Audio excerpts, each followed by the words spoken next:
क्रोध का रहस्य, महात्मा बुद्ध और शांत रहने की शक्ति। हमारे इस रंगीन संसार में, जहाँ अच्छे और बुरे, आस्तिक और नास्तिक, शांत और क्रोधी स्वभाव के लोग एक साथ सांस लेते हैं, गुस्सा एक स्वाभाविक मानवीय भाव है। यह हम सभी को छूता है, पर इसे लगाम देना, इसे अपने वश में रखना, यह हमारे ही हाथों में है। ये सर्वविदित है कि क्रोध हमारे तन और मन दोनों के लिए हानिकारक है। जब भी हम क्रोधित होते हैं, हमारा शरीर कुछ ऐसे रासायनिक तत्व छोड़ता है जो हमारी पाचन क्रिया, नींद और मस्तिष्क की गतिविधियों को बाधित करते हैं। कभी कभार किसी अन्याय या गलत बात पर गुस्सा आना स्वाभाविक माना जा सकता है, लेकिन कुछ लोग ऐसे होते हैं जिनके स्वभाव में गुस्सा इस कदर रच बस जाता है कि वे न चाहते हुए भी बार बार क्रोधित होते हैं। वे अपने करीबियों, परिवार और दोस्तों पर बिना किसी बड़े कारण या छोटी छोटी बातों पर भी बरस पड़ते हैं। गुस्से की आग अच्छे से अच्छे रिश्तों को पल भर में राख कर देती है। अत्यधिक क्रोध करने वाले व्यक्ति से लोग अपनी बातें कहने में भी हिचकिचाते हैं। आज की यह कहानी गुस्से पर काबू पाने के 10 अनमोल तरीकों के बारे में है। तो दोस्तों, इस अद्भुत कथा के अंत तक जरूर बने रहिएगा। एक समय की बात है जब महात्मा गौतम बुद्ध एक घने वृक्ष की छाव में अपने शिष्यों के साथ विराजमान थे। तभी उनके एक जिज्ञासु शिष्य ने प्रश्न किया, हे परम ज्ञानी महात्मा बुद्ध, हम अपने क्रोध या गुस्से को कैसे अपने नियंत्रण में कर सकते हैं? तथागत बुद्ध ने शांत मुस्कान के साथ कहा, आज मैं तुम्हें एक ऐसी कहानी सुनाऊंगा जिसे सुनकर तुम सभी क्रोध पर विजय पाना सीख जाओगे। एक छोटे से गांव में एक ऐसी औरत रहती थी जिसका स्वभाव अत्यंत क्रोधी और झगड़ालू था। वह अक्सर छोटी छोटी बातों पर आग बबूला हो जाती थी। गुस्से में वह किसी को भी अपशब्द कह देती, भला बुरा सुना देती। लेकिन जैसे ही उसका क्रोध शांत होता, उसे अपने किए पर गहरा पछतावा होता। उसके परिवार के सभी सदस्य उसके इस गुस्सैल स्वभाव से त्रस्त थे। उस घर में हमेशा कलह और अशांति का माहौल बना रहता था। उस औरत के क्रोध के कारण उसके पड़ोसी भी उससे किनारा करते थे। ये बात उस औरत को भी पता थी कि उसके बुरे स्वभाव के कारण कोई उसे पसंद नहीं करता, लेकिन जब उसे गुस्सा आता तो वो खुद को अपशब्द कहने से रोक नहीं पाती थी। वह अपने आप पर नियंत्रण खो बैठती और जो मन में आता वह सामने वाले को सुना देती। एक दिन एक शांत स्वभाव के साधु उस औरत के द्वार पर भिक्षा मांगने आए और मधुर स्वर में बोले, भिक्षा देहि। उस स्त्री ने जब ये आवाज सुनी तो वो अत्यंत प्रसन्न हुई। उसने मन ही मन सोचा कि आज वह अपनी सारी परेशानियां इन महात्मा से जरूर बताएगी और शायद वही उसकी मुश्किलों का हल निकालेंगे। वो तेजी से घर से बाहर निकली और साधु को प्रणाम कर बोली, हे साधु महाराज, मुझे बहुत जल्दी गुस्सा आ जाता है और मैं चाहकर भी इसे रोक नहीं पाती। कृपया मुझे कोई ऐसा उपाय बताएं जिससे मैं अपने गुस्से पर काबू रख सकूं। साधु महाराज ने उसकी बात ध्यान से सुनी और अपने झोले में से एक छोटी सी दवा की भरी बोतल निकाली। उन्होंने वह बोतल उस औरत को देते हुए कहा, मेरी बातों को ध्यान से सुनना। यह क्रोध को वश में करने की सबसे अचूक दवा है। जब भी तुम्हें क्रोध आए और किसी को अपशब्द कहने का मन करे, तो इस दवा की 4 बूंदें अपनी जीभ पर डाल लेना और कम से कम 10 मिनट तक अपना मुंह बंद रखना। यदि तुमने 10 मिनट से पहले अपना मुंह खोला, तो ये दवा अपना प्रभाव नहीं दिखा पाएगी। इतना कहकर साधु महाराज भिक्षा लेकर वहां से चले गए। इसके बाद से वो स्त्री साधु द्वारा बताए गए तरीके के अनुसार ही उस दवा का उपयोग करने लगी। जब भी उसे गुस्सा आता, वो बोतल से 4 बूंदें निकालकर अपनी जीभ पर डाल लेती और 10 मिनट तक शांत रहती।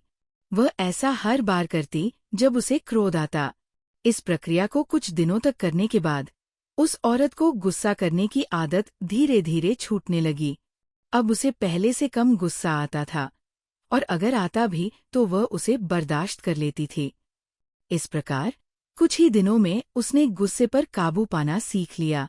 1 महीने बाद जब वही साधु फिर से उस स्त्री के द्वार पर भिक्षा लेने पहुंचे, तो वह दौड़कर उनके पास आई और उनके चरणों में गिरकर कहने लगी, हे महाराज, आपकी दवा ने तो मुझ पर जादू कर दिया है। आपकी दवा के प्रभाव से अब मुझे बात बात पर गुस्सा नहीं आता और मेरे घर परिवार में भी अब शांति का वातावरण रहता है।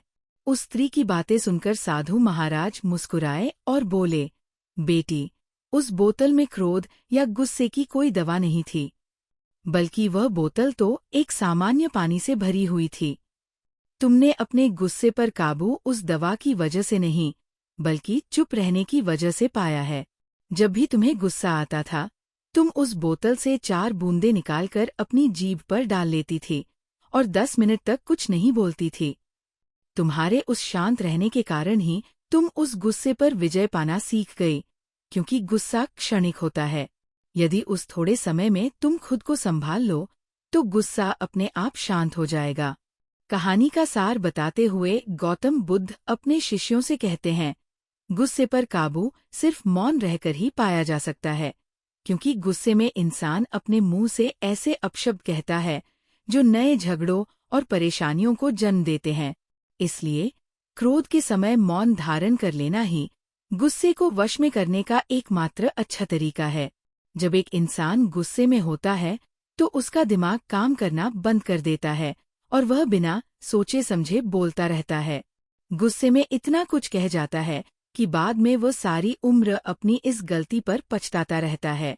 कुछ समय के गुस्से में आकर इंसान न केवल मौखिक हिंसा करता है, बल्कि कभी कभी तो वो शारीरिक हिंसा तक कर डालता है, जिसका परिणाम उसे अपनी पूरी जिंदगी भर भुगतना पड़ता है। जबकि गुस्सा तो केवल कुछ क्षण मात्र के लिए ही आया था।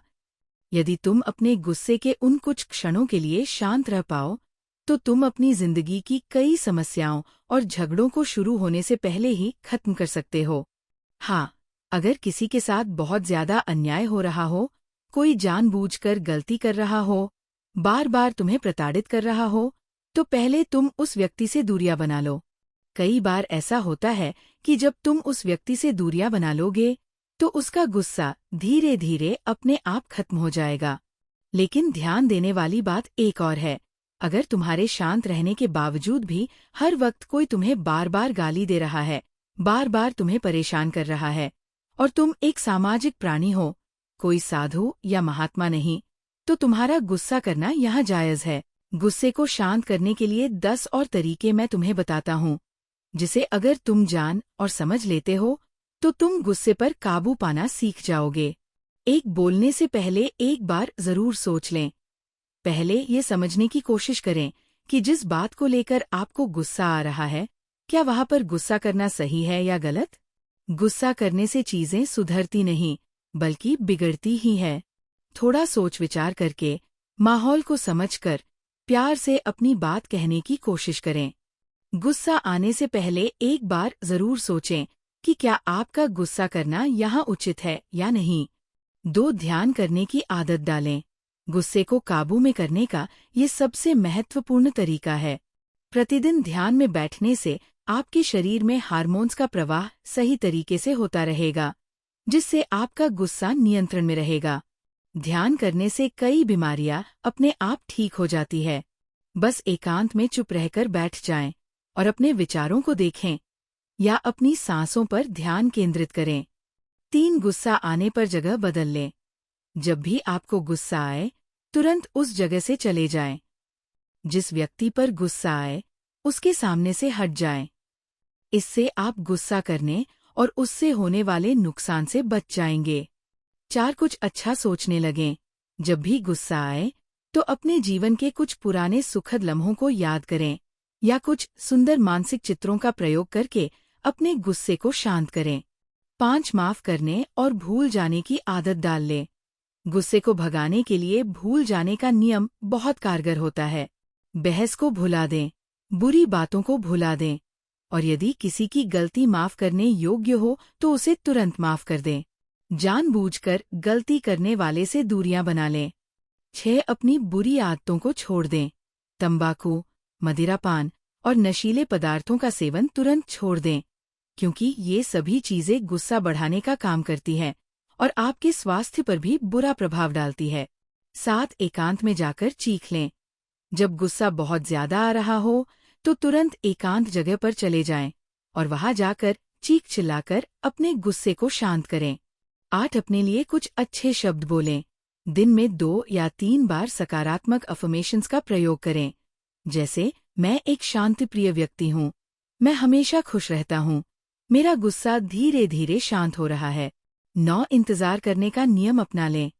अगर किसी की बात से बहुत गुस्सा आए तो तुरंत प्रतिक्रिया न दें। कुछ समय या कुछ दिनों बाद उस व्यक्ति से बात करें। इससे आपका और सामने वाले का गुस्सा शांत हो जाएगा। 10 हमेशा सकारात्मक सोचें और सकारात्मक कार्य करें। सकारात्मक रहने से और अच्छे कर्म करने से आपकी ऊर्जा अच्छी रहती है और आप अच्छा महसूस करते हैं, जिससे गुस्से की संभावना कम हो जाती है। दोस्तों, उम्मीद है कि आपको इस कहानी से एक अच्छी सीख मिली होगी। ये कहानी आपको कैसी लगी, हमें टिप्पणी अनुभाग में ज़रूर बताएं और इसे अपने दोस्तों के साथ भी साझा करें, ताकि उन्हें भी इससे कुछ सीखने को मिले।